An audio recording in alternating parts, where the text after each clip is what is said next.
Hadir, oke. Hari ini hadir semuanya ya? Nggak ada yang absen? Nggak ada. Oke, hari ini hadir semuanya. Nah, sekarang saya akan menunjukkan atau memaparkan tujuan pembelajaran hari ini itu mau ngapain aja. Kayak kemarin itu kita belajar apa sih? Ada yang masih ingat?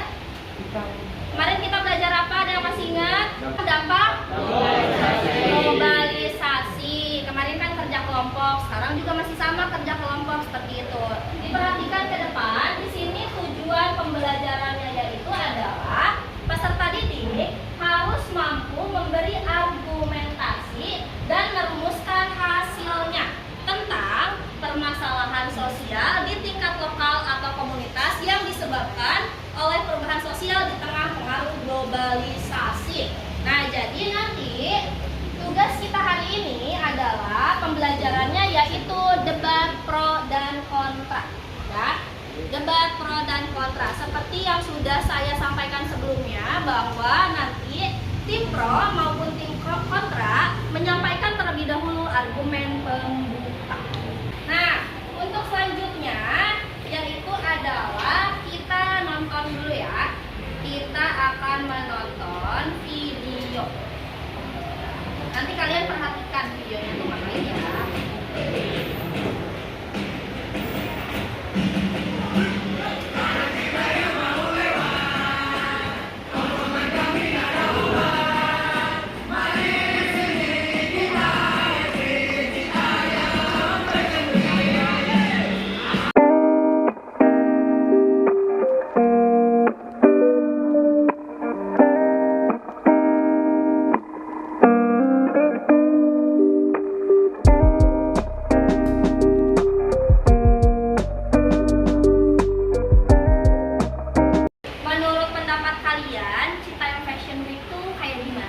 Bagus atau biasa aja, atau misalkan apapun yang kalian pikirkan coba boleh disampaikan. Menurut kalian Citayam Fashion Week itu seperti apa?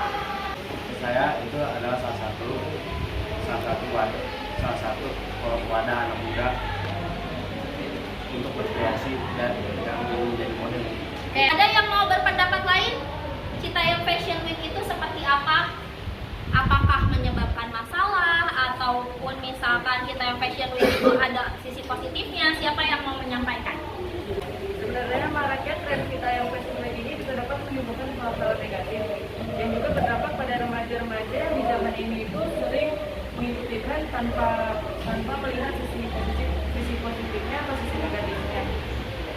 Oke, ada beberapa pendapat yang telah disampaikan oleh teman-teman kalian gitu ya. Nah, saya akan membentuk kelas ini ke dalam 6 kelompok. Di mana 6 kelompok itu adalah kelompok yang dibagi dua. Yang pertama, kelompok yang membahas hal yang pro atau menyetujui bahwa Citayam Fashion Week itu adalah sesuatu yang memang baik gitu ya. Terus untuk kelompok kontra itu kebalikannya. Nanti mereka menyampaikan bagaimana sisi negatif dari Citayam Fashion Week itu sendiri. Bisa dilihat, ini ada peraturan debat yang akan saya sampaikan hari ini. Yang pertama, setiap kelompok itu diberi waktu 10 menit untuk mencari sumber belajar. Ya, nanti kalian mencari sumber untuk argumen pembuka.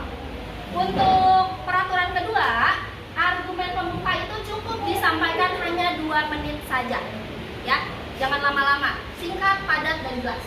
Itu argumen pembuka. Terus yang ketiga, harus menggunakan bahasa yang sopan.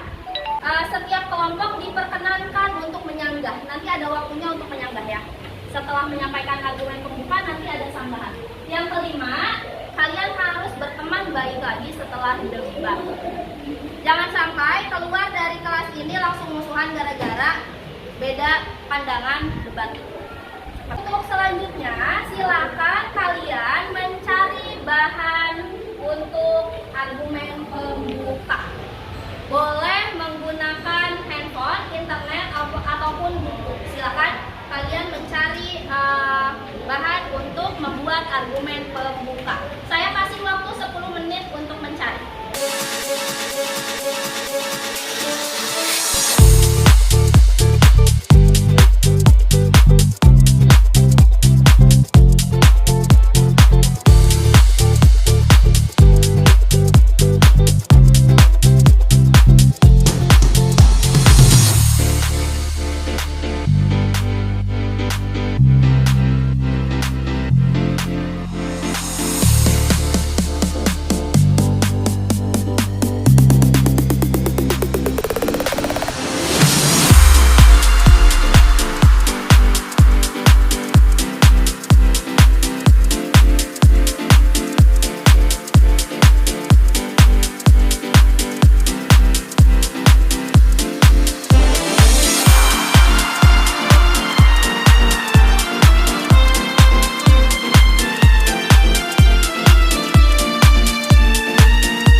Jabar.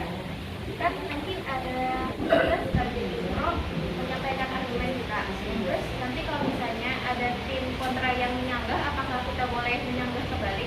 Oke, nanti kalau misalkan ada sanggahan, itu tim selanjutnya itu boleh menyanggah kembali ya. Jadi fungsi dari debat ini adalah kita harus tektok gitu. Artinya jangan informasi yang kalian dapatkan itu berhenti di situ, tapi boleh dibalas kembali gitu ya. Boleh dibalas kembali seperti itu. Tugasnya sudah selesai? Sudah membuat argumen pembuka? Oke, berarti udah siap ya menyampaikan argumen dari kelompoknya masing-masing. Udah dimulai dari kelompok Pro. Assalamualaikum warahmatullahi wabarakatuh.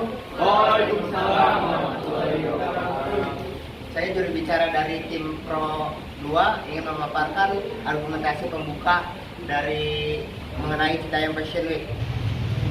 Citayam Fashion Week merupakan sebuah kegiatan yang mengarah pada peragaan busana di jalanan untuk dibentuk secara komunal oleh anak-anak yang juga kerap dikenal dengan istilah Sudirman, Citayam, Bojonggede, dan Depok atau SCBD. Citayam Fashion Week adalah cara lokal yang mirip dengan Fashion Week, dengan Paris Fashion Week. Namun, perbedaan antara Citayam Fashion Week dan Paris Fashion Week adalah orang atau anggota yang menghadiri acara tersebut. Kreativitas para remaja sebagai konten kreator di media sosial meningkat karena tren ini. Beberapa konten kreator pun turut meramaikan kawasan bisnis elit tersebut. Dan jika kalian aktif di sosmed seperti TikTok, Instagram, dan lain-lain, maka nama Bonge, Kurma, dan JJ akan sering muncul. Oleh karena itu, kegiatan Citayam Fashion Week ini sangat mendukung untuk meningkatkan kreativitas para remaja atau anak muda di Indonesia. Sekian pemaparan argumentasi dari tim Pro 2. Terima kasih. Sekarang saya kasih kesempatan untuk kelompok kontra. Assalamualaikum warahmatullahi wabarakatuh. Waalaikumsalam warahmatullahi wabarakatuh. Perkenalkan, nama saya Mita Lestari Agustin. Saya adalah juru bicara kontra 3. Di sini saya akan memberikan argumentasi dari kelompok kami tentang Citayam Fashion Week. Maraknya tren Citayam Fashion Week, ya ini juga dapat menimbulkan hal-hal negatif. Contohnya itu, pertama adalah banyak remaja-remaja yang terhasut tren-tren yang hanya mengikuti itu untuk viral, hanya viral semata. Lalu ada juga remaja-remaja anak di bawah umur yang banyaknya merokok dan minum minuman yang beralkohol. Yang kelompok mana yang mau menyanggah duluan, dipersilakan mengacungkan tangannya. Dari kelompok Pro 2 ingin menjaga pernyataan dari kelompok kontra 1. Kreativitas yang ditingkatkan dalam Citayam Fashion Week ini adalah memperkenalkan atau meningkatkan budaya busana dan desainer dari Indonesia dan meningkatkan kreativitas pemuda dari bidang konten kreator. Saya memang setuju sama pendapat Pro 1. Memang Sandiaga Uno itu memberikan beasiswa kepada anak-anak yang putus sekolah yang ada di Citayam Fashion Week. Tapi anak-anak yang diberikan itu malah tidak mau. Mereka hanya memilih untuk tetap di Sudirman tanpa tujuan yang jelas. Padahal tidak melulu mereka memberikan dampak positifnya gitu loh. Mereka banyak memberikan dampak negatifnya. Padahal kan mereka udah diberi beasiswa. Harusnya mereka mau dong. Tapi mereka hanya ingin viralnya saja gitu. Contohnya Boe dan JJ nih. Sekarang aja mereka cuma nggak untung beda kayak kenapa pendidikan itu sangat penting, kenapa udah dibiayai nih, kenapa tidak mau gitu. Untuk saya ingin memperjelas oknum yang menolak beasiswa tersebut itu saya menyebut nama, yaitu Roy, pacar JJ. Maaf, maksud saya mantan JJ.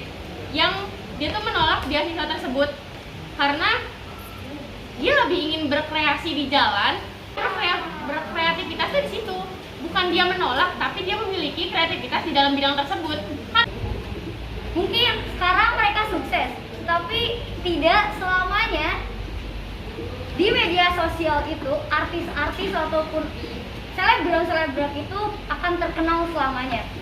Malah artis-artis yang udah zaman dulu aja sekarang kita nggak tahu kan kabarnya. Jadi itu hanya viral semata. Mungkin sekarang setahun, 2 tahun, 3 tahun masih bisa. Kita masih mengenalnya. Coba kalau 10 tahun ke depan, memang kita masih mengenalnya. Oke, baik, tadi debat pro dan kontranya berjalan sangat bagus ya antara kelompok pro 1, 2, 3 atau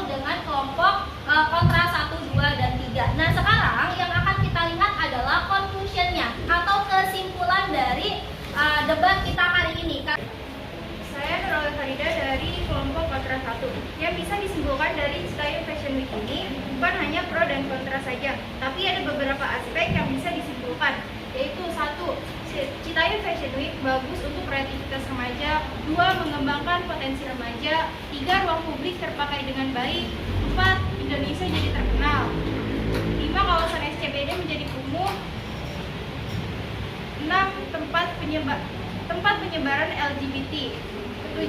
Kawasan SCBD penuh sampah. Dan yang terakhir, plagiat CFW menjadi bahan bully di sosmed. Jadi yang kita sampaikan hari ini, yang kita perdebatkan hari ini bukan hanya pro dan kontranya saja, tetapi ada beberapa poin penting yang memang terjadi di CFW ini. Seperti yang digambarkan di sini, ini hasil dari debat kita hari ini, bahwa ada beberapa aspek yang bisa dinilai, gitu ya. Ada beberapa aspek yang bisa dilihat dari CFW hari ini, seperti itu. Dan tinggal scan saja kuisis hari ini yang bisa dikerjakan. Silakan untuk scan di handphonenya masing-masing dan boleh dikerjakan sekarang.